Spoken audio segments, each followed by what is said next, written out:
मौत से जीवित हो जाना, ये तो कोई आश्चर्यक्रम या चमत्कार से कम नहीं है। मौत से अगर कोई जीवित हो जाए और जिंदा होकर के किसी को दिखाई दे और उनके साथ रहे, एक दिन नहीं, 2 दिन नहीं, 3 दिन नहीं, 4 दिन नहीं, तो करीबन 40 दिन तक उनके साथ रहे और उनके साथ खाए, उनसे बातचीत करे और उनके आंखों के सामने फिर से स्वर्ग आसमान में चला जाए, तो ये क्या किसी आश्चर्यक्रम से कम है? या कोई इंसान इसको कर सकता है? नहीं, यह कोई दैविक शक्ति या ईश्वरीय शक्ति ये चमत्कार कर सकती है और ये बात हो सकती है। ये एक वास्तविक घटना है, ये कोई काल्पनिक नहीं है। ये इतिहास में दर्ज की गई, फर्स्ट सेंचुरी में ये दर्ज की गई घटना है। ये घटना बाइबल, पवित्र शास्त्र, उसका लूका रचित सुसमाचार, उसके 24 अध्याय में ये मिलती है और इतिहास में भी ये घटना का वर्णन है।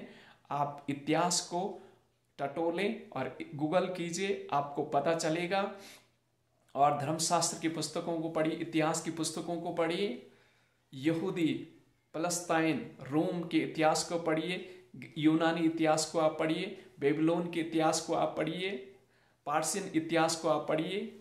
इसमें आपको जिक्र मिलेगा कि एक जिसे मसीह यीशु कहते हैं, वो परमेश्वर, स्वयं परमेश्वर, उसने अपने मृत्यु की घोषणा की थी और उस मृत्यु घोषणा के अनुसार ही उसे वहाँ के यहूदी और वहाँ के इज़राइल के, फलस्तीन के जो लोग थे, महायाजक थे, धर्मशास्त्री थे, वहाँ के यहूदी मजहब के जो लोग थे, उन्होंने प्रभु यीशु मसीह को सलीब में चढ़ाया था और उन्होंने सोचा कि अब ये तो खत्म हो गया है, हमने इसको मिटा दिया है, मार दिया है, अब कुछ नहीं बचा, सब समाप्त हो गया है। क्योंकि प्रभु यीशु मसीह ने कहा था कि मैं 3 दिन के अंदर मौत से जिंदा होऊंगा।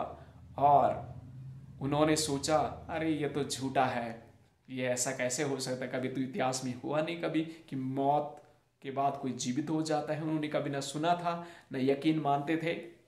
लेकिन प्रभु यीशु मसीह जो स्वयं परमेश्वर है, उनको उन्होंने सलीब में सजा दी। उन्होंने कोई दोष नहीं किया था, कोई गुनाह नहीं किया था, लेकिन वो सही शिक्षा देते थे, सही रास्ता लोगों को बताते थे। और जब वो सही रास्ता, सही शिक्षा लोगों को देते थे, उस समय के जो धर्मशास्त्री थे, उस समय के यहूदी जो लोग थे, वो सोचने लगे कि अब लोग तो इनके पीछे जा रहे हैं, क्योंकि सही शिक्षा देते हैं, लोगों को सही रास्ता बताते हैं, प्रेम की बातें बताते हैं और दूसरों की मदद फ्री में करते हैं, दूसरों की सहायता करते हैं। इन वजह से इन धर्म गुरुओं की जो अनुयायियों की संख्या कम होने लग गई थी। इस वजह से वो प्रभु यीशु मसीह को मारना चाहते थे, सजा देना चाहते थे। और वहाँ की व्यवस्था के अनुसार, रोम की व्यवस्था के अनुसार, उन्होंने प्रभु यीशु मसीह को सलीब की मौत दी। सलीब की मौत बहुत दर्दनाक मौत थी उन दिनों में, और उन्होंने कोई गुनाह नहीं किया। लिखा हुआ है, उनके इतिहास में लिखा हुआ है, उनका जो न्यायपालिका थी, उन्होंने पैंटस पायलट, उसने कहा मैं तो इसमें एक भी दोष नहीं पाता हूँ, कोई एविडेंस नहीं है, कोई सबूत नहीं है, ये निर्दोष है। फिर भी उन लोगों ने प्रभु यीशु मसीह को, निर्दोष को, सजा जबरदस्ती दिलवाई और प्रभु यीशु मसीह उसे मारा और उसको दफनाया गया। और 3 दिन जैसे उन्होंने कहा था, वो जीवित हुआ। 3 दिन के बाद जीवित हुआ जैसे उन्होंने कहा था। और जब वो जिंदा हुआ, मालूम है आपको, एविडेंस, फर्स्ट नंबर एविडेंस, वो कब्र जहां उन्हें रखा गया था, वो कब्र खाली मिली और प्रभु यीशु मसीह उस कब्र से जीवित हुए। और उन्होंने जिन सिक्योरिटी गार्ड को वहां पर रखा हुआ था, उस जिस कब्र के अंदर को, वहां बहुत बड़ा पत्थर था, उसमें सील लगा रखे थे, वॉचमैन रखे हुए थे, security guard, high alert security guard रखे हुए थे। और प्रभु यीशु मसीह उस कब्र से जीवित हुए। पत्थर, सील सब बंद था बाहर से। और जब उन्होंने सुबह को उन सिक्योरिटी गार्ड और उन लोगों ने देखा, खोला, तो वहाँ पर प्रभु यीशु मसीह अंदर उनकी डेड बॉडी नहीं थी, वो जीवित हो गए थे। और जीवित हो करके वो मरियम मगदलिनी और अन्य प्रभु यीशु मसीह पर विश्वास करने वाली महिलाओं को दिखाई दिया। पहली एविडेंस महिलाओं को दिखाई दिया। दूसरा एविडेंस पतरस और उसके साथ और चले गए, उनको दिखाई दिया। एंड जब उनको भी यकीन नहीं हुआ इस बात पर, तो प्रभु यीशु मसीह स्वयं अपने 12 शिष्यों को स्वयं शरीर में उनके सामने आए और उनको यकीन नहीं हो रहा था कि जिंदा हुआ। प्रभु यीशु मसीह ने कहा, जहां पर कील मेरे हाथों में ठोकी गई थी देखो। और उन्होंने देखा और फिर जाके उन्हें यकीन हुआ। फिर भी उन्हें उतना यकीन नहीं हुआ। प्रभु यीशु मसीह उनके साथ रोटी खाई, उनके साथ रहा। और लिखा हुआ धर्मशास्त्र बाइबल लूका 24 अध्याय को जब आप पढ़ेंगे तो 40 दिन तक प्रभु यीशु मसीह उनके साथ रहा, उनके साथ खाया पिया, उनके साथ रहा। फिर जाके उनको 100% यकीन हुआ कि प्रभु यीशु मसीह जीवित हुआ। और ये सारी गवाही जो है पूरे यहूदिया में, यरूशलेम में, पलस्तीन में, रोम में, बेबीलोन में, पार्सिया में और दुनिया के कोने तक, ये सारी सच्ची घटना जो प्रभु यीशु मसीह मौत से जिंदा हुए हैं, इसका सारा वर्णन उस समय किया गया।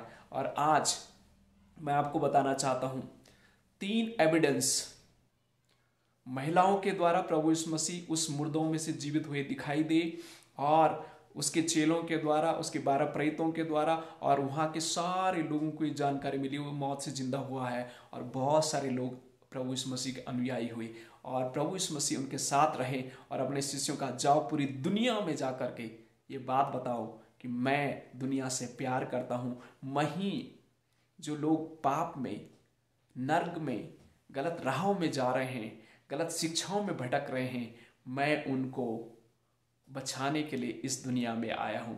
प्रभु यीशु मसीह की जो शिक्षा प्रेम की शिक्षा थी, प्रभु यीशु मसीह की शिक्षा मेल मिलाप की शिक्षा थी, प्रभु यीशु मसीह की शिक्षा भलाई की शिक्षा थी, प्रभु यीशु मसीह की शिक्षा जो थी वो हमेशा लोगों को एकजुट करके सही रास्ता, सही शिक्षा, सही बातों को सिखाने की थी। और वही उसने अपने शिष्यों को, 12 शिष्यों को कहा, जाओ जगत में जाओ, लोगों के लिए प्रार्थना करो, जो बीमार हैं उनके लिए प्रार्थना करो, दुष्ट आत्माओं से ग्रसित हैं उनको छुटकारा दो, टूटे हुए परिवारों के लिए मेल मिलाप का संदेश दो, और मैं फिर से आऊँगा और पूरी दुनिया में एक शांति और प्रेम का राज्य को स्थापित करूँगा। इसीलिए आज मसीह मजहब लोगों को शांति का सुसमाचार सुनाता है, लोगों को प्रेम की बातें बताता है, क्योंकि प्रभु यीशु मसीह उनके सामने से स्वर्ग की ओर चले गए और उन्होंने कहा मैं फिर आऊँगा, और फिर जो लोग मेरे अनुयायी हैं, मुझ पर विश्वास करते हैं, सही रास्ते में चलते हैं, पाप नहीं करते, अन्याय नहीं करते और तमाम वो जो संसारिक गलत चीज़ों को नहीं करते हैं, जो सही पथ पर रहेंगे, उनका मैं न्याय करूँगा और उन्हें अपने साथ फिर से लेके जाऊँगा। और उनका राज्य शांति का, प्रेम का, एकता का और बीमारी और तकलीफ का राज्य नहीं होगा, लेकिन सुख और शांति का राज्य उनका होने जा रहा है। तो मैं आपको उत्साहित करना चाहूँगा कि आप प्रभु यीशु मसीह के बारे में सीखें और जानें। वही है जो आपकी समस्या से आपको आज़ाद कर सकता है, वही है जो आपके जीवन में शांति दे सकता है, वही है जो आपके जीवन में जो सब कुछ समाप्त हो गया है, फिर से आपके जीवन में एक नई ताजगी, एक नई आशा दे सकता है। क्योंकि मौत के बाद तो कोई इंसान की कोई आशा नहीं होती, सब समाप्त हो जाता है। लेकिन जो मौत से जिंदा हुआ है वो प्रभु यीशु मसीह है। वो आपके जीवन में एक नई आशा, नई किरणें, नई ऊर्जा, नया भरोसा, नया विश्वास, नई दिशा, नई खुशियाँ आपके जीवन में दे सकता है। तो गॉड ब्लेस यू। इस संदेश के द्वारा आपको आशीष मिले। अगर आपको आशीष मिली, लाइक करें, शेयर करें, सब्सक्राइब करें और दूसरों को भी आप शेयर करें ताकि दूसरों को भी आशीष मिल सके। God bless you.